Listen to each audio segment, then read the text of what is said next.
안녕하세요, 시니어 여러분. 여러분의 건강한 100세 인생을 책임지는 시니어 웰빙 스토리 진행자 한정우입니다. 오늘도 저와 함께 소중한 시간을 나눠주셔서 고맙습니다. 본격적인 이야기를 시작하기 전에 작은 부탁 하나 먼저 드리겠습니다. 여러분의 건강을 지켜드리기 위해 제가 준비한 방송은 앞으로도 꾸준히 이어집니다. 혹시 이 방송이 도움이 되신다면 지금 바로 구독과 좋아요, 알림 설정을 눌러주십시오. 여러분의 작은 응원이 저에게는 큰 힘이 되고 또 더 많은 분들이 건강한 삶의 지혜를 함께 나눌 수 있게 됩니다. 자, 그럼 오늘의 주제로 들어가 볼까요? 혹시 이런 얘기 들어보신 적 있으십니까? 멸치볶음에 아몬드나 호두 같은 견과류를 넣으면 뼈에 좋기는커녕 오히려 해롭다. 칼슘이 제대로 흡수되지 않고 심지어 결석까지 생길 수 있다. 혹시 이 말 들으시고 깜짝 놀라 멸치볶음을 피하신 분 계시지 않습니까? 사실 멸치는 우리 식탁에서 아주 중요한 반찬입니다. 작지만 칼슘이 풍부해서 뼈 건강에 도움이 된다고 알려져 있지요. 특히 골다공증이나 허리, 무릎 관절이 약해지기 쉬운 시니어분들에게는 필수 반찬이라고 해도 과언이 아닙니다. 그런데 그 멸치볶음을 더 맛있게 하려고 넣었던 견과류가 오히려 건강을 해칠 수도 있다는 이야기가 있으니 걱정이 되실 수밖에 없습니다. 정말 멸치와 견과류의 만남은 우리 몸에 해로운 걸까요? 아니면 오히려 잘못 알려진 오해일 뿐일까요? 오늘 이 시간을 통해 여러분께 그 궁금증을 풀어드리겠습니다. 그리고 단순히 사실을 확인하는 데 그치지 않고 멸치볶음을 어떻게 하면 뼈 건강에 더 좋은 반찬으로 만들 수 있을지 실천할 수 있는 방법까지 알려드리겠습니다. 끝까지 함께 들어주시면 멸치볶음을 이렇게 먹어야 진짜 건강해지는구나 하고 확실히 알게 되실 겁니다. 시니어 웰빙 스토리 지금부터 시작하겠습니다. 여러분, 지금까지 멸치볶음에 대해 들려온 이야기를 한번 떠올려 보십시오. 견과류를 같이 넣으면 칼슘 흡수가 안 된다. 그렇게 먹으면 뼈가 튼튼해지기는커녕 오히려 결석이 생길 수 있다. 인터넷에도 자주 떠도는 말이고 또 이웃이나 지인분들께서 걱정스럽게 건네주셨던 이야기이기도 합니다. 겉으로 들으면 상당히 그럴듯하지요. 왜냐하면 실제로 견과류 속에는 피틴산이라는 성분이 들어있습니다. 이 피틴산은 몸속에서 칼슘, 철분 같은 무기질과 결합해 흡수를 방해할 수 있습니다. 그러다 보니 멸치 속 칼슘이 피틴산에 묶여서 몸으로 잘 들어가지 못한다는 이야기가 나온 겁니다. 여기에 칼슘이 몸에 쌓이면 결석이 생긴다는 걱정이 더해지면서 멸치와 견과류를 함께 먹으면 위험하다는 소문으로까지 번지게 된 것이죠. 특히 나이가 들수록 뼈 건강을 걱정하는 시니어분들께는 이 말이 큰 불안으로 다가옵니다. 골다공증을 막기 위해 허리와 무릎 관절을 튼튼히 하기 위해 매일 챙겨 먹던 멸치볶음이 사실은 해롭다니 얼마나 당황스러우셨겠습니까? 그래서 아예 멸치볶음을 피하거나 견과류를 싹 빼버리는 분들이 생겨났습니다. 그런데 과연 이 이야기가 사실일까요? 여러분, 건강 정보에서 가장 중요한 것은 양과 맥락입니다. 아무리 좋은 음식도 과하면 탈이 나고 또 어떤 성분이 들어있다고 해도 실제로 어느 정도 양을 먹었을 때 문제가 되는지를 살펴봐야 합니다. 인터넷에 떠도는 정보 중 상당수는 이 부분을 고려하지 않고 성분 하나만 크게 부풀려서 이야기하는 경우가 많습니다. 그래서 오늘 이 방송에서는 바로 이 멸치와 견과류, 과연 해로운 조합인가? 라는 질문에 대해 전문가들의 의견과 과학적 근거를 중심으로 차근차근 풀어드리려 합니다. 다음 이야기를 들으시면 그동안 괜히 피하셨던 멸치볶음을 다시 식탁 위에 올려놓으실 수 있을 겁니다. 여러분, 결론부터 말씀드리겠습니다. 멸치볶음에 견과류를 넣어 드신다고 해서 일반적인 식사량으로는 전혀 해로울 것이 없습니다. 이 부분을 전문가들도 분명히 짚어주고 있습니다. 카천대길병원 영양팀의 허정연 영양실장은 이렇게 말했습니다. 일반적인 식사에서 밑반찬으로 섭취하는 멸치와 견과류의 양은 건강을 해칠 정도가 아니다. 즉, 우리가 흔히 반찬으로 한두 숟갈 떠먹는 멸치볶음에 견과류 몇 알 곁들인 정도는 걱정하지 않으셔도 된다는 겁니다. 오히려 그 반대입니다. 멸치는 칼슘은 풍부하지만 불포화지 방산이나 셀레늄 같은 중요한 영양소는 부족합니다. 이 부족한 부분을 견과류가 채워줍니다. 호두와 아몬드 같은 견과류는 심혈관 건강을 지켜주는 불포화지 방산이 풍부하고 항산화 작용을 돕는 미네랄도 들어있습니다. 즉, 멸치와 견과류가 만나면 영양학적으로 서로 보완하는 좋은 짝이 되는 것이죠.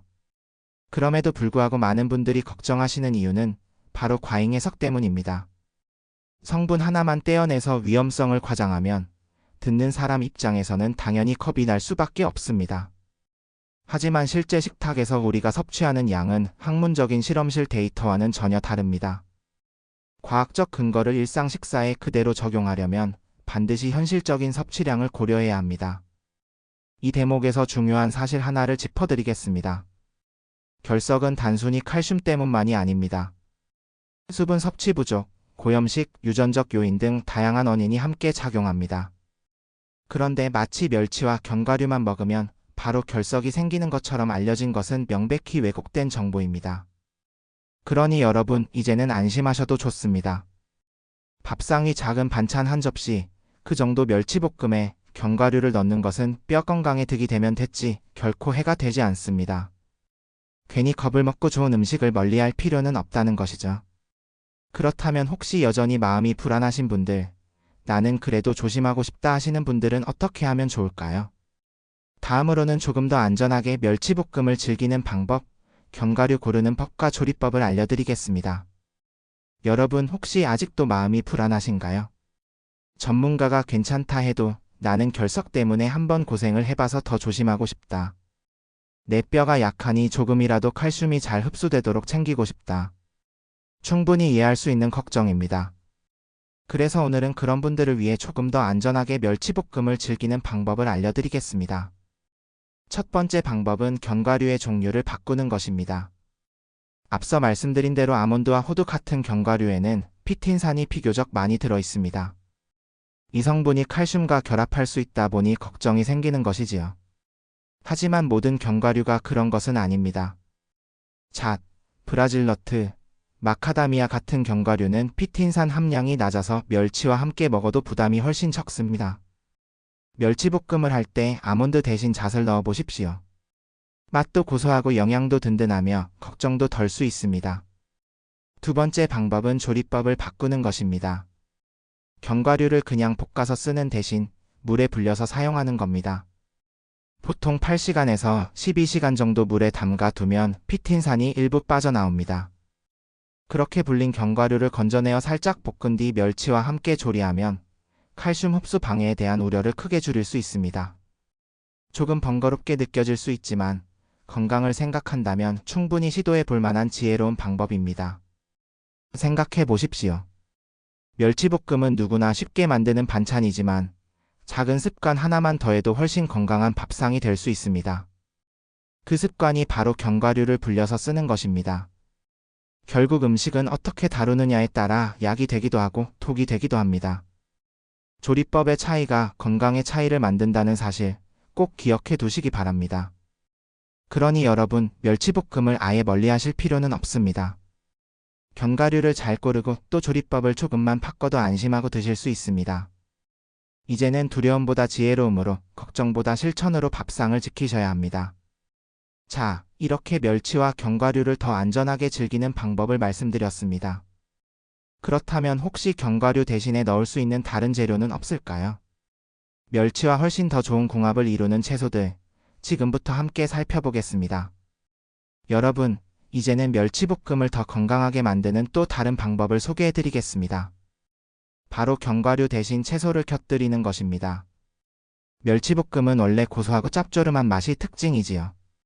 그런데 여기에 색감과 식감을 더하는 채소를 넣으면 맛은 물론이고 영양까지 크게 달라집니다. 첫 번째 추천 재료는 당근입니다. 당근은 아삭한 식감 덕분에 멸치볶음의 고소함과 잘 어울립니다.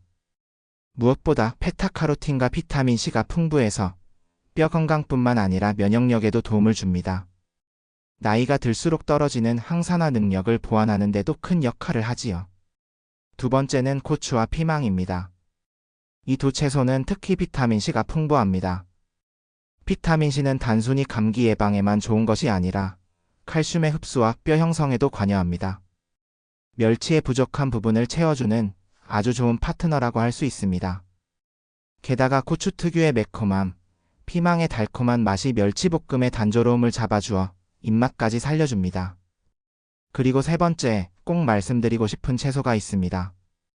바로 우엉입니다. 우엉은 뿌리 채소로 섬유질이 풍부하고 특히 이놀린이라는 성분이 많이 들어 있습니다. 이 이놀린은 장내 유익균을 늘려 장 건강을 지켜줄 뿐 아니라 칼슘이 더 잘 흡수되도록 돕는 역할을 합니다. 결국 멸치의 칼슘이 우리 몸속에서 헛돌지 않고 제대로 뼈에 자리 잡도록 안내해주는 것이지요. 여러분, 이렇게 생각해 보십시오. 멸치볶음을 단순히 간장과 설탕, 올리고당으로만 만든 것과 당근, 피망, 우엉 같은 채소들을 곁들여 만든 것, 두 반찬은 맛과 색감에서부터 영양까지 완전히 다릅니다. 한쪽은 단순한 밑반찬일 뿐이지만 다른 한쪽은 뼈 건강과 면역력을 동시에 챙기는 종합 영양 반찬이 되는 겁니다. 이처럼 작은 차이가 건강에 큰 차이를 만들어냅니다. 멸치볶음을 어떻게 조리하느냐, 어떤 재료와 함께 하느냐가 결국은 여러분의 뼈 건강을 지키는 열쇠가 될 수 있습니다. 이제 멸치볶음을 넘어 뼈 건강을 지키기 위해 시니어분들이 반드시 챙겨야 할 영양소 3가지를 함께 짚어보겠습니다.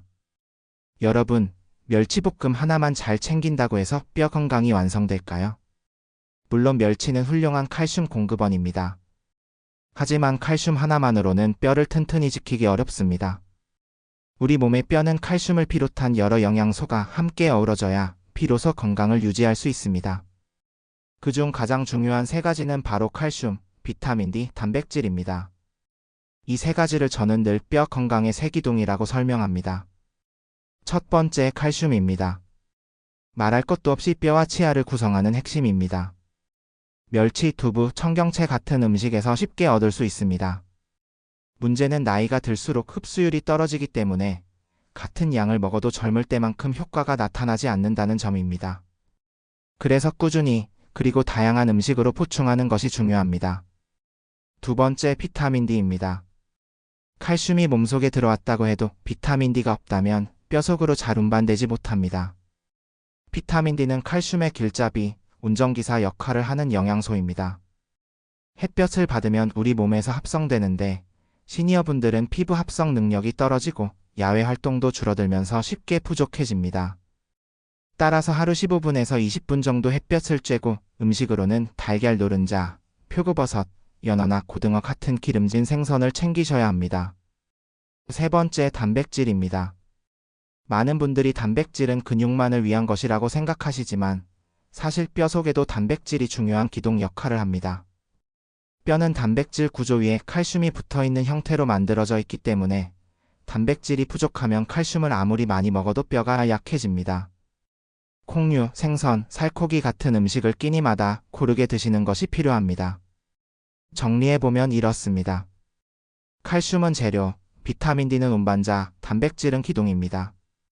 이 3가지가 균형을 이루어야 비로소 튼튼한 뼈가 세워집니다. 여러분, 나이가 들수록 뼈는 점점 약해집니다. 하지만 우리가 어떻게 챙기느냐에 따라 그 속도는 달라집니다. 멸치볶음을 단순한 반찬으로 넘기지 마시고 칼슘, 비타민 D, 단백질이라는 큰 그림 속에 함께 두고 생각해 보시면 훨씬 더 건강한 노후를 준비하실 수 있을 겁니다. 여러분, 그렇다면 이렇게 중요한 3가지 영양소, 실제 생활 속에서는 어떻게 챙겨야 할까요? 머리로만 알고 있으면 소용이 없습니다. 밥상 위에서 하루하루의 습관 속에서 실천할 수 있어야 진짜 건강이 됩니다. 먼저 칼슘입니다. 칼슘은 멸치볶음만으로 충분하지 않습니다. 두부 한 모, 청경채 한 접시를 곁들이면 훨씬 균형이 맞습니다. 특히 두부는 소화 흡수가 잘 되고 치아가 약한 분들도 부담 없이 드실 수 있어 시니어 식탁에 참 좋은 음식입니다. 청경채 같은 녹황색 채소도 잊지 마시고 자주 올려보십시오. 다음은 비타민 D입니다. 햇볕을 쬐는 습관이 무엇보다 중요합니다.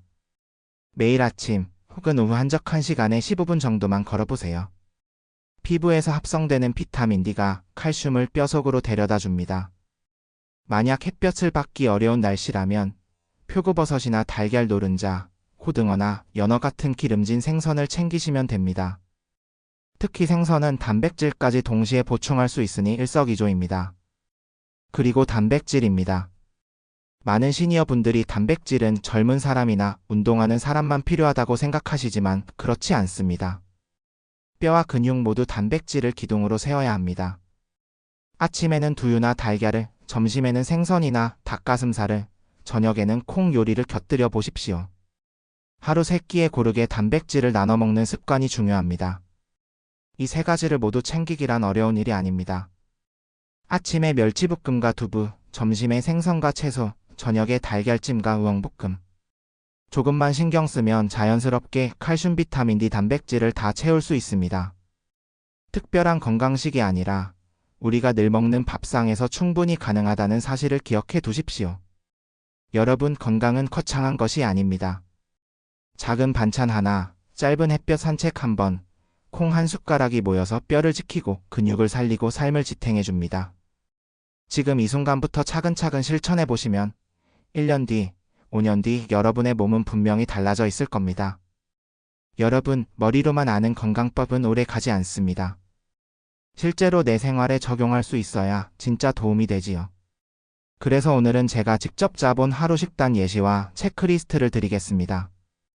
이대로만 따라 하셔도 뼈 건강 3요소를 충분히 챙기실 수 있습니다. 아침에는 멸치볶음과 두부, 그리고 따뜻한 두유 한 잔을 곁들여 보십시오. 멸치와 두부가 칼슘을 채워주고 두유는 단백질을 더해줍니다. 아침 햇살을 받으며 집 앞을 15분만 산책해 보세요. 그 시간 동안 비타민 D가 자연스럽게 합성됩니다. 작은 시작이지만 하루 건강을 여는 든든한 루틴이 될 수 있습니다. 점심에는 생선구이와 채소 비빔밥을 추천합니다. 작은 고등어나 연어를 한 토막 구워 드시고 각종 채소를 듬뿍 넣은 비빔밥에 멸치볶음을 반찬으로 곁들여 보십시오. 이 한 끼면 단백질, 칼슘, 비타민C까지 고루 들어 있습니다. 특히 생선은 비타민 D와 단백질을 동시에 보충할 수 있어 아주 좋은 선택입니다. 저녁에는 우엉 멸치볶음과 달걀찜을 준비해 보십시오. 우엉의 풍부한 이눌린이 장 건강을 돕고 멸치의 칼슘 흡수율을 높여줍니다. 달걀찜은 부드럽고 소화가 잘 되기 때문에 시니어 분들께 아주 적합합니다. 여기에 청경채나 시금치 같은 녹황색 채소 무침을 곁들이면 더할 나위 없이 좋습니다. 이렇게 아침, 점심, 저녁만 챙겨도 오늘 하루 뼈 건강 3요소는 이미 충족됩니다. 특별한 건강식품을 찾을 필요도 없고 값비싼 보조제를 사 먹을 필요도 없습니다. 우리 밥상 위에 소박한 반찬만으로 충분하다는 것을 다시 한번 기억해 주십시오. 마지막으로 드리는 체크리스트는 3가지입니다. 오늘 칼슘이 들어있는 음식을 먹었는가? 햇볕을 쬐거나 비타민 D가 풍부한 음식을 챙겼는가? 단백질을 끼니마다 골고루 나눠 먹었는가? 이 3가지를 매일 점검해 보십시오. 달력에 표시를 하셔도 좋고 작은 수첩에 기록하셔도 좋습니다. 작은 실천이 쌓이면 1년 뒤 여러분의 몸은 분명히 달라져 있을 겁니다. 제가 병원의 진료실에서 만났던 한 환자분 이야기를 들려드리겠습니다. 올해 73이 되신 할아버지셨는데 뼈가 약해질까 늘 걱정이 많으셨습니다. 특히 주변에서 멸치볶음에 견과류 넣으면 칼슘이 흡수되지 않는다는 말을 들으신 뒤로는 몇 달째 멸치볶음을 아예 드시지 않고 계셨습니다. 진료를 보면서 식습관을 확인해 보니 칼슘은 물론이고 단백질 섭취도 부족했습니다. 결국 뼈밀도 검사를 해보니 골다공증 초기 단계가 이미 진행되고 있었지요. 제가 차근차근 설명을 드렸습니다. 걱정하시는 만큼 큰 문제가 되지 않습니다. 오히려 멸치와 견과류는 서로 부족한 영양을 채워줍니다. 중요한 건 식사량과 균형입니다. 피틴산이 걱정되신다면 잣이나 마카다미아 같은 견과류를 넣어보세요. 그리고 햇볕을 쬐고 단백질을 챙기시는 게 훨씬 더 중요합니다. 그분은 그날부터 다시 멸치볶음을 밥상에 올리기 시작했습니다. 아몬드 대신 잣을 넣고 우엉을 곁들여 볶아 드셨습니다. 처음엔 조심스러워 하셨지만 몇 주 지나면서 마음이 한결 편해졌다고 하셨습니다. 그리고 몇 달 뒤 재검사에서 뼈 밀도의 감소가 멈추고 상태가 안정된 결과를 보여주셨습니다. 무엇보다 본인이 이렇게 말씀하시더군요. 괜히 겁만 먹고 좋은 반찬을 멀리 했었네요. 이제는 안심하고 잘 챙겨 먹고 있습니다. 이 사례는 단순한 한 분의 이야기가 아닙니다. 우리 주변에서도 비슷한 경험을 하신 분들이 많습니다. 인터넷에서 떠도는 말, 지인들이 걱정스럽게 전해주는 소문 때문에 오히려 건강한 음식을 멀리하는 경우가 적지 않습니다. 하지만 정확한 정보를 알고 실천 가능한 방법으로 조리법을 바꾸면 오히려 건강을 되찾을 수 있습니다. 여러분께 꼭 드리고 싶은 말씀이 있습니다. 건강을 해치는 것은 음식 그 자체가 아니라 잘못된 정보와 불필요한 두려움일 때가 많습니다. 두려움은 우리를 움츠러들게 하지만 올바른 정보와 작은 실천은 우리 몸을 변화시키고 삶을 바꿉니다. 오늘 긴 시간 동안 함께 해주셔서 고맙습니다. 여러분, 지금까지 우리가 나눈 이야기를 다시 한번 정리해 보겠습니다. 많은 분들이 걱정하시던 멸치볶음에 견과류를 넣으면 칼슘이 흡수되지 않는다, 결석이 생길 수 있다는 말, 결론은 분명합니다. 일반적인 식사량으로는 전혀 문제가 되지 않습니다. 오히려 멸치에는 부족한 불포화지 방산과 항산화 영양소를 견과류가 채워주어 서로 보완하는 좋은 짝이 될 수 있습니다. 혹시 불안하다면 방법이 있습니다. 아몬드 대신 잣이나 마카다미아 같은 피틴산이 적은 견과류를 선택하시거나 견과류를 불려서 조리하면 걱정을 크게 줄일 수 있습니다. 그리고 채소를 곁들이는 지혜도 잊지 마십시오. 당근, 고추, 피망, 우엉은 멸치볶음을 더욱 영양가 있게 만들고 칼슘 흡수를 높이는 훌륭한 조합이 됩니다. 하지만 멸치볶음 하나만으로 뼈 건강이 완성되지는 않습니다. 칼슘, 비타민 D, 단백질이라는 뼈 건강의 세 기둥을 늘 함께 챙겨야 합니다. 햇볕을 쬐는 습관, 단백질을 끼니마다 고르게 나누어 먹는 습관, 두부와 녹황색 채소를 곁들이는 습관이 쌓이면 1년 뒤, 5년 뒤 여러분의 몸은 달라져 있을 것입니다. 제가 드리고 싶은 마지막 메시지는 이것입니다. 건강은 특별한 것이 아니라 작은 습관의 반복에서 만들어진다는 사실입니다. 멸치볶음을 어떻게 조리하고 어떤 재료와 함께 먹는가? 햇볕을 얼마나 쬐고 단백질을 어떻게 나누어 먹는가? 이 작은 차이가 여러분의 노후를 지탱하는 큰 힘이 됩니다. 오늘 방송이 여러분께 도움이 되셨기를 바랍니다. 앞으로도 시니어 여러분의 건강과 행복을 위해 믿을 수 있는 정보를 준비해 드리겠습니다. 혹시 오늘 내용이 유익하셨다면 구독과 좋아요, 알림 설정을 꼭 부탁드립니다. 여러분의 작은 응원이 저에게는 큰 힘이 되고 또 더 많은 분들과 건강한 지혜를 나눌 수 있는 원동력이 됩니다. 건강한 밥상이 여러분의 하루를 채우고 튼튼한 뼈가 여러분의 인생을 지켜주기를 진심으로 응원합니다. 지금까지 시니어 웰빙 스토리 진행자 한정우였습니다. 함께 해주셔서 고맙습니다.